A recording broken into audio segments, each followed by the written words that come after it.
Hello, everybody, and welcome to the 5th edition of the Extra Point. I am Kimball Gammon, and today I am joined by Mr. Joe Kerr. Joe, I appreciate you taking time. Thank you. You know, we are here in the skybox here at Pittsburgh State University. The Gorillas, go Gorillas, and you are a gorilla, but that is not why you're here per se.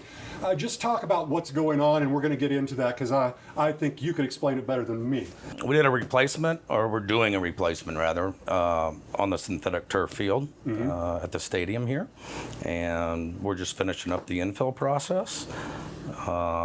Should finish it in the next 3 or 4 days, and then you guys get to play on it next week. Yeah, absolutely. Well, hopefully sooner than later. So, you're matter of fact about it, but this has been your business for 17 years, Kerr Athletics. You all merged with Mammoth Turf, I believe. Mammoth Sports Construction. Mammoth Sports Construction. I think it's very interesting, though. I mean, in my mind, certainly Pittsburgh State's very fortunate that we're getting this field put in. Thank you. Certainly thank you, Freeman, for what you're doing with this. But Likewise. Yes, absolutely. Likewise. You as well. But your company has installed, I believe, 5 or 6 fields that the Super Bowls have been played on. Is that correct? Oh, I don't. I'm trying to think how many Super Bowls. We did the Mercedes-Benz Dome there in Atlanta right before the Super Bowl. Okay. We've done the Detroit Lions. We've done. In the past, we've done a bunch of work for the Colts. Okay. And then we've put together a whole bunch of they call it, you're probably more familiar than I am, they call it the NFL experience. Oh, yes, absolutely. You know, that goes right before the Super Bowl for all the fans. And those are real quick.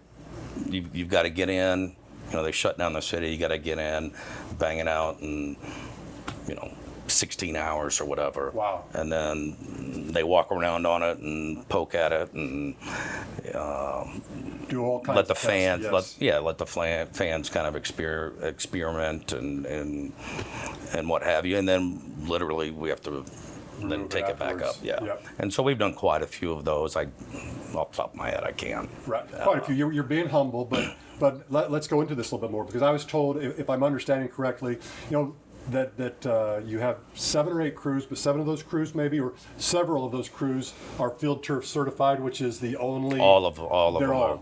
And that's a big deal, isn't it? Yeah. No, all of my guys are install exclusively field turf. Right. And you know, there's multiple brands out there and what have you, but historically, Kerr Athletics has done a few fields here and there for other, say, vendors. But I'd say 98% of all the fields that we've ever installed have always been field turf. And again, I mean, seems somewhat matter of fact the way you're talking about it, but it is a big deal. I think you're very humble about the fact. But you know, the NFL has stringent. You know, I played for 15 years. I played in the Super Bowl. I just actually broadcast the Chiefs Super Bowl, so that was a particular interest to me. I think it's very cool. But you know, talking off air beforehand, you talked about Kerr Athletics.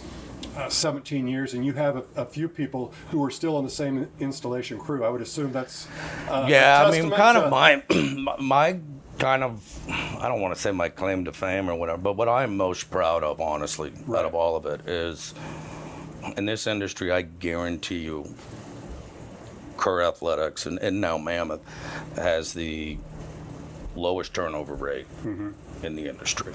And I mean, most of my guys have been with me 10 plus years. Wow. Which is kind of unheard of, especially on it's fine if you're in a local area, and it's achievable, but to be literally completely transients, I mean, that which we are. Yes.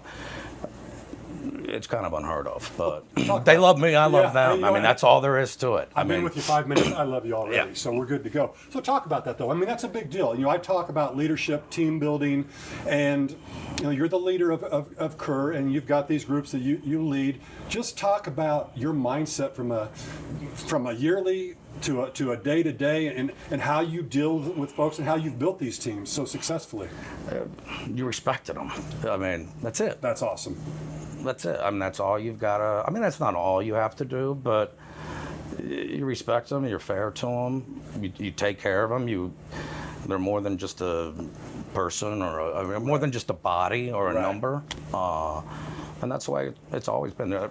There are very few people that work for me that haven't eaten dinner with my family and I, on our dining room table, that haven't, slept in my house. They're all my guys are 100% equal to me, and I always put them before me. Right. Servant leadership, very much, absolutely. Yeah, and as long as, I had 3 or 4 different philosophies of business, but as long as my guys are making money, then I guarantee you I'm going to make money. Right. And it's the same with subcontractors. The first thing isn't, let's beat these subcontractors down and try and, figure out how to meet the budget. The first thing you ask is, or the first thing I ask is, do you have enough money to take care of yourself? Oh, you good? Wow. I don't want anybody cutting corners. Right. And this industry that I'm in, I mean, it's changed quite a bit over the last decade and a half, two, but there was always really, it was a specialty market, and with specialty markets kind of come specialty prices. Right. And so there was freedom to just give me the best price so I can deliver the best product. Yep. And I don't really care about the budget necessarily. And I've told my guys 1,000 times, I don't care how many hours it takes. It just doesn't matter. Just do it right and let me worry about the money. And that's it. Well, one of the big things I do when I speak is I talk about giving a game ball, making a difference in the life of somebody else. And I'm very big on the power of gratitude. And it sounds to me hearing that's what you're doing. You're making sure people are getting what they need, doing something for them. You're getting paid for it, but then you appreciate it as well. It's no secret. I mean, it just isn't. Just take care of your people and make sure everybody around you is making money, and I guarantee you will make money. Right. Okay. Period. Exactly. That's or you can do what a whole lot of people that I've seen, in the industry, you can nickel and dime and do all that. They're miserable. They're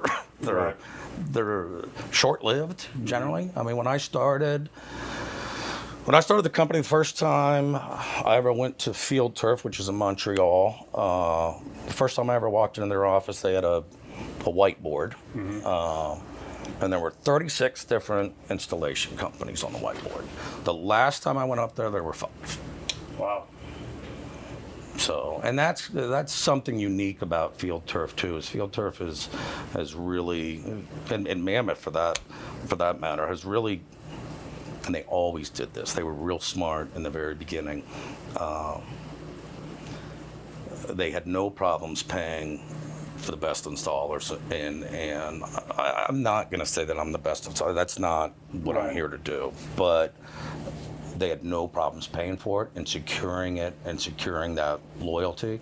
And it is no industry secret that they have the best installers in the country. Well, it's like they say, if you don't have and it's not just me. I mean, there's multiple. Yeah. If you don't have time to Kerr do it right Athletics, the first time, Mammoth, Sports Constructions out there, but. Okay, so let's go backwards a little bit. You are a graduate from the School of Construction here at Pittsburgh State University. Yes. So is it kind of nice? Well, let me ask you another question too. I understand, is this your last install? Because you and Mammoth have merged, or will you continue in a vice president role? Or I don't know how that works. Yeah, no, I'm with Mammoth. I mean, we're partners. You guys have merged, and you you're might as still well doing just stuff. consider us partners. Okay, good enough. So I misunderstood that. We're one and the same. How cool is it to be on campus, though, doing the stadium of where you went to school? Oh yeah, it's fun. It's neat. I mean, it's I love it. This is probably going to make horrible interview fodder.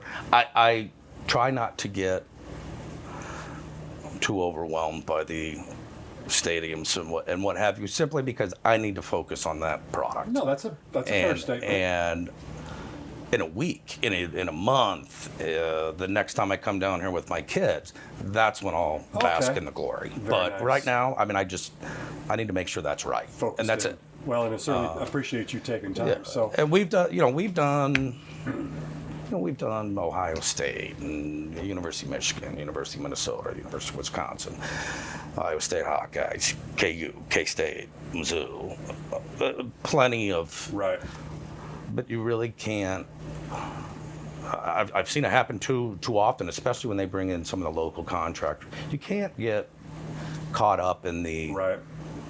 I mean, you were a player. Learn to focus, You were yeah. a player. You can't. Right. Oh shit! This Right. this is overwhelming and whatnot. No, but on that Saturday or that Sunday when I'm sitting on the couch with my kids Right. watching football, Yep.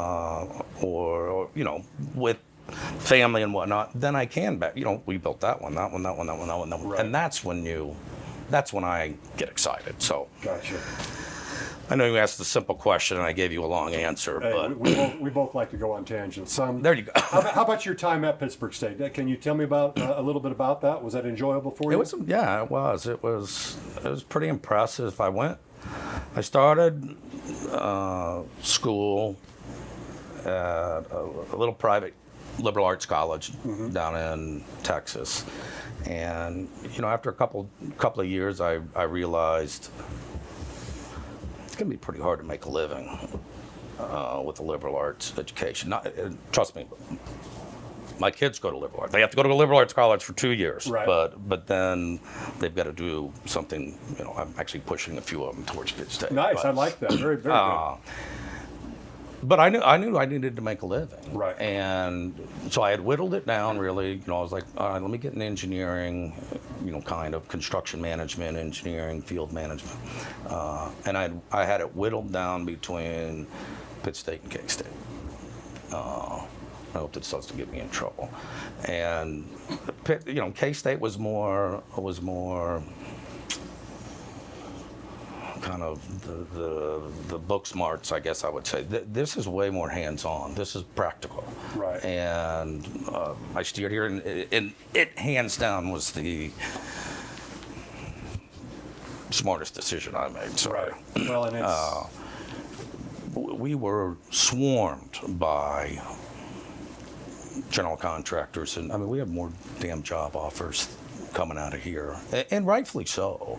And we could produce, whereas it was all theoretical okay. at K-State. Right. And we were kind of doers. I have to assume, and maybe I'm completely wrong, but I think my graduating class, there were about 12 of us. I want to bet that 8 of us have our own business. And we weren't geniuses. Right. We just weren't, but we were entrepreneurs. We were really, that's kind of what they created here back then. Now, I haven't been here for a decade and a half, Right. so it was awesome. Right. It was groundbreaking, awesome. Our senior projects and whatnot were fantastic. It was good, and, Yeah. and I'm really normally not a big Right. rah guy, but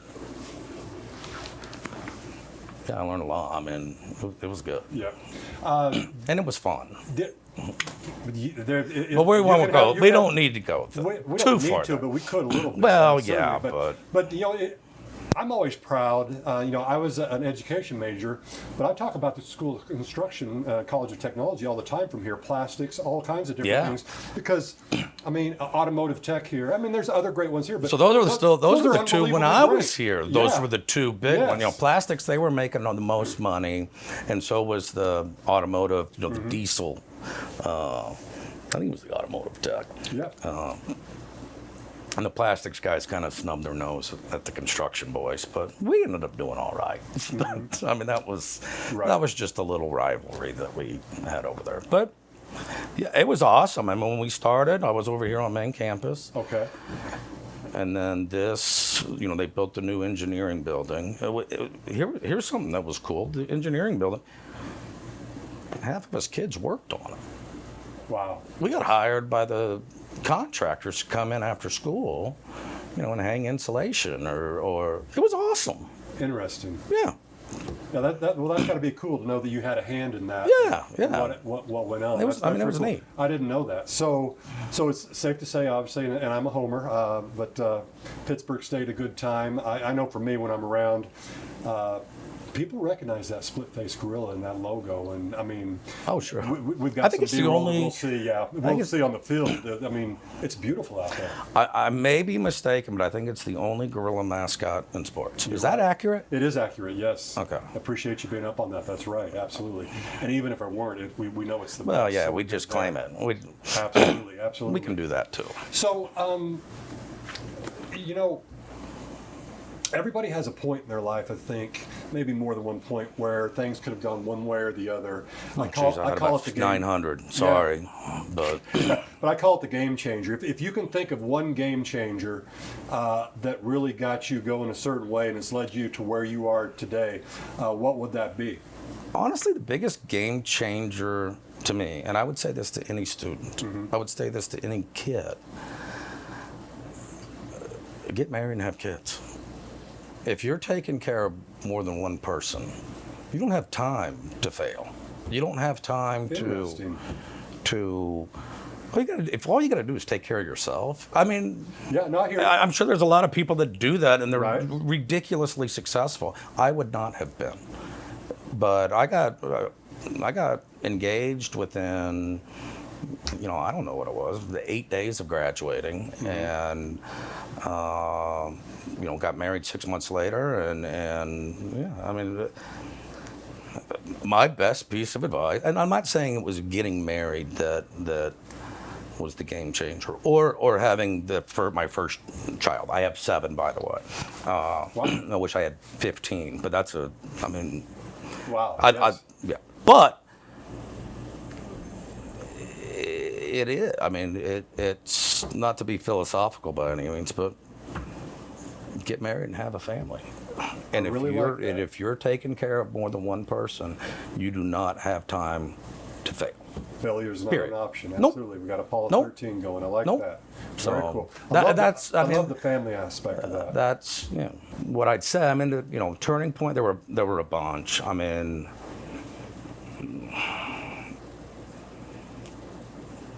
SRI, which used to be the largest turf manufacturer or synthetic sports company in the world, who I actually worked for. A whole bunch of us did. That are still in the industry. Kind of suddenly went bankrupt. Now I don't know the whole background to all of it, but when that happened, I'd been running kind of turf and track operations, so I knew all the architects and engineers and owners. Right. And they had warranties that were sitting out there, and actually, the vast majority of my experience prior to starting my company was in the track side. I had very little experience on the turf side, and so they were bankrupt, and I was, for all intents and purposes, unemployed, waiting for the next season to come around and kind of start pecking at jobs. And I know this sounds like dumb luck, but I was sitting actually up in Mystic Island, New Jersey, with my brother-in-law, and he was like, "What are you going to do?" And I'm like, I don't know. I mean, I had a big severance and all of that. I really didn't need to do anything. Right. And a big severance was $10,000, which wouldn't last me a week. But back then, I mean, that was huge. And he was like, "Well, I was like, maybe I'll just do some repairs and whatnot." Mm-hmm. And he was like, "Well, why don't you see and poke around at him?" And so the next day, I started making phone calls to my contacts, throughout the country. And I think I had probably, within 2 or 3 days, a little under $1 million worth of repair contracts. Wow. Now that brings up something very interesting, because one thing I'm big on is relationships, not just the physical side of what you see and kind of superficial, but the emotional side, getting to know people. It sounds to me that right there you found out that maybe you'd taken care of your relationships pretty well. Yeah, I mean, you can't. Again, if you treat very similar to my guys, if you treat your customers as a number, good luck. Right. I mean, you're going to build something for them once, but there's no longevity to it. There's fields that I've built 3 times now. Life is short, and it's an 8-year warranty, and this, that, and the other thing. I think tracks anymore. I don't do tracks anymore, but back then I think it was anywhere between a 3 and 5 year warranty.